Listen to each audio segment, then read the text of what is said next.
It was quiet on the morning of April 5th, 2018. I crawled out of bed and began my morning regimen. The first part of this included the usual brushing of my teeth, washing my face, and eating breakfast. However, like the model cadet I am, my regimen had two parts, the second being much more meticulous than the first. First, I inspected my uniform for any specks of dirt or debris, three demerits according to the cadet handbook. Next, I began to spit on my shoes and review my basic cadet knowledge.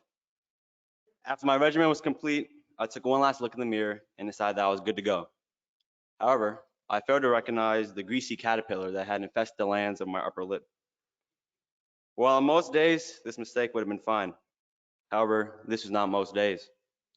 I was walking into what seemed to be the most important moment of my life thus far. Of course, I'm talking about none other than my 1st Brigade formal inspection. Upon first sight of my sorry excuse for a mustache, my platoon sergeant, Sam Goley, promptly led me out of Mrs. Jaworski's classroom and said, "Nathan, we have to get that off of you." While I was hesitant, as I had never shaved before, the other seniors in the bathroom offered words of encouragement. Some laughed as they saw my peach fuzz, but mostly words of encouragement.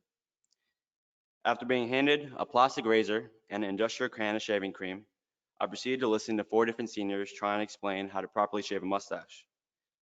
Needless to say, this did not end up in my favor, and I left the bathroom with a zigzag line of hair blemishing my upper lip.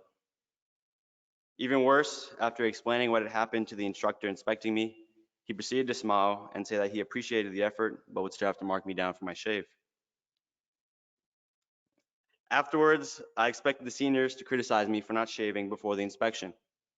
However, to my surprise, this was not the case. My senior leaders explained to me that I was only a freshman and that I was bound to make mistakes. Upon deeper reflection, I realized this to be one of my more pivotal experiences I had at STA. It allowed me to understand that I was part of something bigger than myself. For the first time, I began to understand the brotherhood that so many here love to talk about. However, it would be a lie to say that my path to enlightenment came through my time in military leadership. My path was guided through my experiences with the people I've met at this school, and I'd like to touch on my experience on the Model UN team.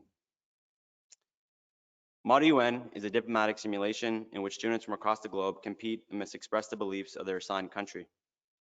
Through my time on the team, I've had the opportunity to travel to various colleges such as Yale, University of Virginia, NYU, and more. One of my more eventful experiences on the team came during the Harvard conference my junior year, more specifically, the delegate dance. Now, while most delegate dances consist of a bunch of sway teenagers packed into a small venue listening to a Spotify playlist, Harvard's delegate dance was much different. As our group of students headed towards the venue, we saw a line of about 100 students wrapped around the hotel lobby. When we finally arrived at the front of the line, I witnessed approximately 2,000 students from across the country jumping around like madmen, and so we decided to do the same. Our group of cadets proceeded to run into the center of the dance and create an enormous circle in the middle of the hall. With thousands of kids watching, I saw students such as William Guttery and Oliver Belfour go into the middle of the circle and proceed to hit the most hideous dance moves I'd ever seen. This was done with no shame or embarrassment and simply for the amusement that it caused our group. It is through times like these that fortify the bonds I have with students here and create memories at STA that I will never forget. My last pivotal experience at St. Thomas came at a time when our country was more polarized than it had been in decades. The murder of George Floyd sparked outrage across the country, but started the necessary conversations that we all too often avoid.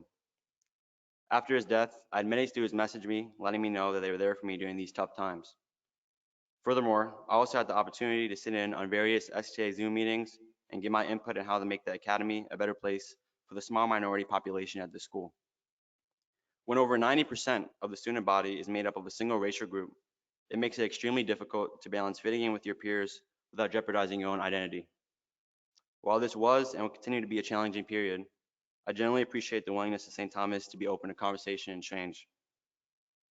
While STA is not perfect, it is the environment of students that consistently aim to become better versions of themselves that makes me proud to say that I am a St. Thomas Academy student.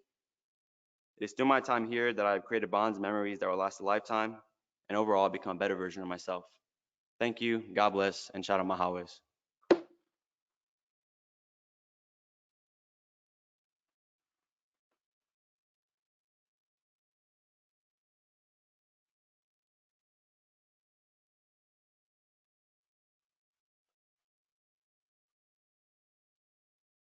Brigade, attention. Battalion commanders take charge of your battalions. Staff, follow.